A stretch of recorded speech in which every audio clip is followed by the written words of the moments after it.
So ta-da. It's funny because I think every meeting I mean to go and set up my Elastic account as like someone who can hit the record button, but you can't do it when the meeting's on. Like I can't click edit on Zoom when the meeting's in progress. So like I need to remember.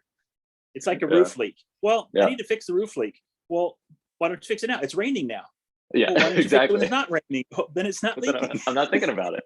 Yeah, exactly. Exactly. Cool. So yeah, there's like a little bit of stuff to talk about, which is kind of fun. I don't know, or for some definitions of fun, I guess. Well, so this stuff that's going on in SafePulse with the development of the boards and things is has gotten over my head math-wise, and it's been that way for a couple of years, and I've been requesting help, but I'm afraid if it's over my head on math, then it's pretty much over everybody's head in our team, and yeah. I don't know. You can see my API team board screen now, right? Yes. Okay, cool. Just making sure. Zoom is like Zoom usually gives you like a little green border to let you know which monitor is being shared, but for some reason this time it didn't. So. Well, you're also in a window, so I can see both. You mean so video or yeah? Well, your screen share is full screen, and then you're in a little letterbox over in the bottom right corner. Okay, cool. So maybe everybody doesn't find them Slack. Here, let me. There we go. Now you're full screen. Let me just restart to make sure. Okay, cool. Desktop 2, sweet. There we go. Yep, probably the same. Cool. So you said the Pulse stuff is interesting. I agree. Did you get your answer in the Zen channel from last week at all? Looks like probably not. I know you mentioned. No. I really need to load that spreadsheet up that Ray posted and look at the cell equations and see what he's actually calculating there, because it doesn't seem to make sense to me. And what matters more to me is the formulas he's using, not the number results. And I think that I can't really comment on them until I've looked at them. And it's an XLS file. All I have to do is get a spreadsheet program going, but I haven't. I tend to open it in Slack. Slack has a browser built in that will display it, but not show you the cell. The cell. Yeah, you got to download it, especially because it's Excel. So like, got to download it and put it in probably like either Excel or Pages or upload. Well, I don't have Excel installed anywhere that I know of. The system I had where I purchased Office 360 or whatever. Yeah. Before they went to a subscription service, crashed, and I've just never gone back. So long as you're not doing anything too crazy. Well, Google has an equivalent. Yeah, that's exactly what I was thinking. Is we should be able to upload, file upload, downloads.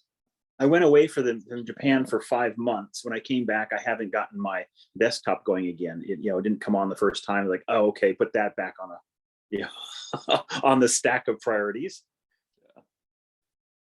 It's a little bit, it's behind the leaking roof on the laundry porch and the collapsing veranda off the bedroom. Cool. Let me think. This is cool. I put it in the Safecast folder, so you should have access to that. Yeah, I can just click on download and get it too, but I just got to get it in the. Well, maybe you can click on the link and it'll just work. We shall see. Cool. Some other stuff we have going on that's kind of fun is I've been seeing a lot of updates from Eto. Yeah. So Eto's been working hard. He did a bunch of fixes and also upgraded the the operating system that we use for our app instances, which is nice.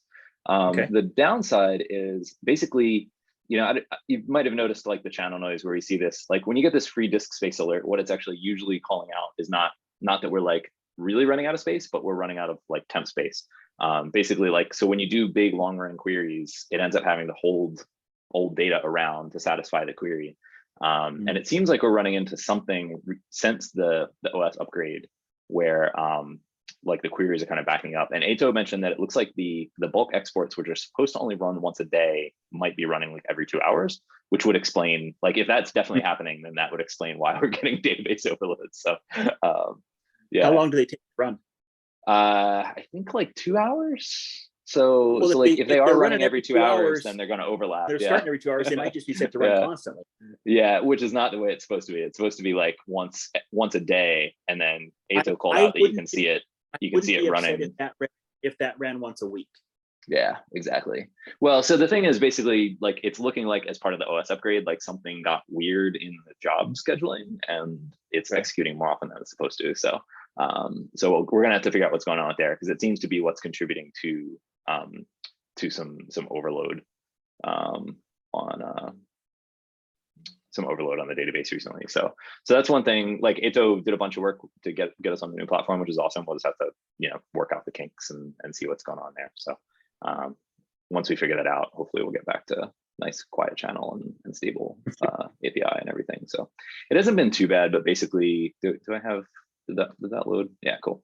It's like I got so like that right too, but it doesn't mean anything to me. I saw a response too. What was that about? Somebody wants what was it? Czech language and somewhere. Oh yeah, cool. You saw that. That was the other thing I was going to mention. So anyway, just to finish up on the database thing before we get onto that. Basically, as long as we have a decent like burst balance on the database, then everything is pretty good. But the thing that's tough is like when it gets hit really hard and we end up with like 0 burst balance, then you can actually sort of see like when we reach no more burst balance, what happens is the database gets really slow. And that can contribute to 500s on like the api.safecast.org. So we'll have to work out what's going on with the jobs or whatever else is causing the database load because api.safecast.org, like it's just one database. So all the data exports and the UI both operate on the same data. Yeah. So are we certain it's an internal load?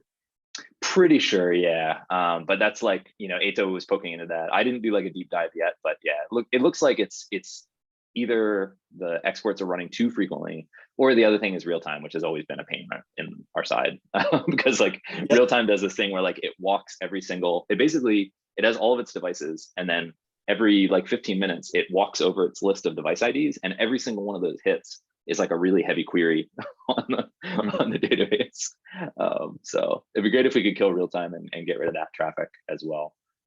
But yep, so me and Ato will probably do some deep diving. What's the current progress? Is there any progress on real time? No, it's the same as we talked about last week, right? Like without someone like Nick or someone who's like ready to dig into the map code, we can't just turn off real time because a bunch of map links on or a bunch of stuff on the maps page is going to break. How hard would it be to turn it off temporarily, like say for 12 hours, just to see what the fallout is? Yeah, we could do that. And we've done that before too. And Rob always gets very anxious because he's like, the devices aren't updating. Because yeah, basically if we do that, what's going to happen? But that might help us focus on what really matters. If we look at what complaints come in or what things, if we just turn it off, and then if I go poke around on the map and things and see what really matters. Because basically what's going to happen is like all these are going to start going, all the ones that are online are going to start going offline as well. And then there's links in here that I forget where they are exactly. I think they're on places like this, right? Yeah, is it? Yeah. So there's links like this, and also these images are going to stop updating as well. So like, well, why is that one the latest date on the bottom one is July? How is that? They're really zoomed out, I think. Maybe. No, because the one above it is September, and those are the same device. I have no idea. And this is more like both. So anyway, both of these images are generated by real time, and I have no idea how they get generated or why they would get generated like this. And what I'd love to do is basically kill these and just have these be like Grafana embeds or just pull a graph from Elasticsearch or something like that. But someone's going to have to dig into the map code to swap out this functionality for something more scalable. And all right.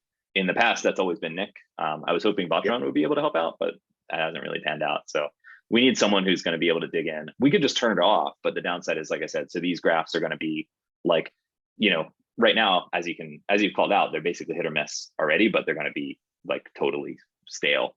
And then how hard would it be to replace like that link you just clicked on, the more info? Yeah, how hard to replace that with a link on Grafana? I can't even tell you. I just haven't dug into the code. It's always been mixed domain. So So someone's going to have to dig into the map code and answer that question basically. But thus far, Nick has been the only person working on it. Because if we don't embed the graph, but there's at least a link that that comes up in a blank like a link to the space Grafana page or something. Yeah. Yeah. Yep. Yeah. That would do it. That would do it. Yeah. Okay. Yeah. So we need someone to dig into the mapping is what it really comes down to. And we don't have anyone doing that right now. So, yep. Anyone who is, if you come across anyone who knows their way around the Google Maps API and feels like helping out, snag them. Okay. We could really use someone in that realm. Cool. I will ask it when I meet. Yeah.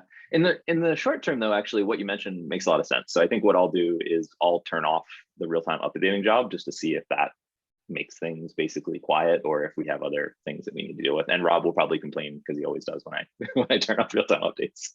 But I'm sure it can stop for a couple hours, and we'll see what happens. So cool. Well, if you do 12 hours Japan time, that'll be Japan hour, 12 hours Japan daytime. That'd probably be not very impactful to the people who aren't in close contact with us.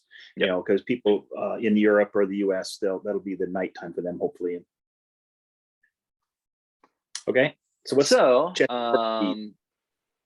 there's also this PR which was picked up by it's just Gui is what he has. I think it's Guilherme is his name. Okay. Do I have he doesn't list like his full first name on anything other than email. I'm not going to put my email on the recording, but anyway, I'm pretty sure it's Guillaume. But anyway, he is in contact with us via what's his name? Unix Jazz, who is another person that I don't know their real name. Anyway, and he is doing an anthropology project and interested in getting connected with kind of the Japan Ruby scene. And so I got in contact with him on that topic. And then he was like, hey, by the way, like, is there any way I could help out in Safecast? And I said, absolutely.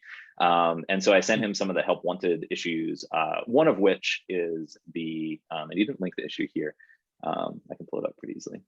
But one of the help wanted issues is basically Jan had been doing a bunch of translation work that was completely unused because we have that link in the bottom of the page. It's like, hey, if you want to translate it, click here. But it goes off to this thing called Local App that like Paul removed from Safecast many, many years ago.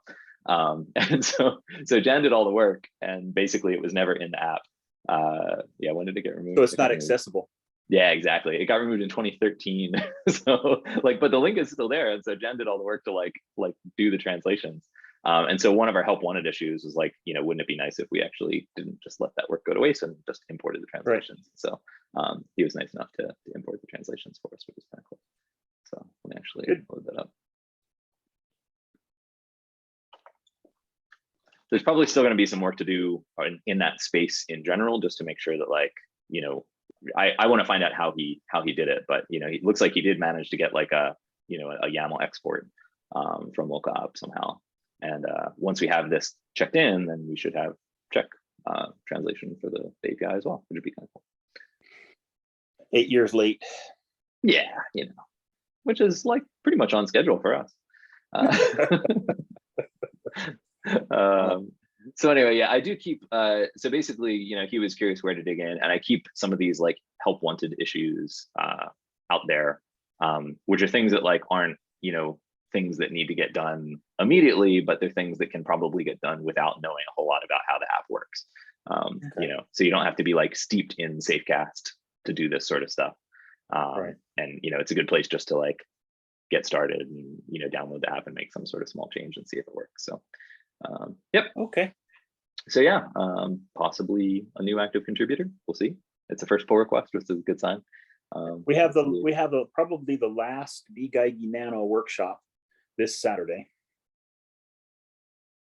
I would have thought there wouldn't be any more, but somebody turned up with Aoyama Gakuen, the university had a kit still in stock but hadn't been built, and so they've put a couple students on it, and we're going to build it this Saturday. Oh, that's exciting. Yeah, the last been a long time. We're going to wonder what the snags might be. Yeah. Do you have all the parts at least? Like I know that was like a big issue for a while, was just sourcing. Well, I told them is if the kit has the Pelican and the acrylic plates. Everything else I can replace at the office. So, Yeah, that's a good point. If anyone can do it, it's you. yeah. So I've got a kit that I carry around with me actually when I go everywhere I go, that has the little standoffs and the screws, the things that typically get broken. Yeah. And I think I even have a spare open log, and I don't have a display anymore because I used it, but I have all the little hardware parts and things. If they don't have a display, that'll be tricky. But I'm sure that's got to be in there. And I think we have displays at the office. Yeah. So, and like you say, if I can't figure out how to get it working, it's hopeless.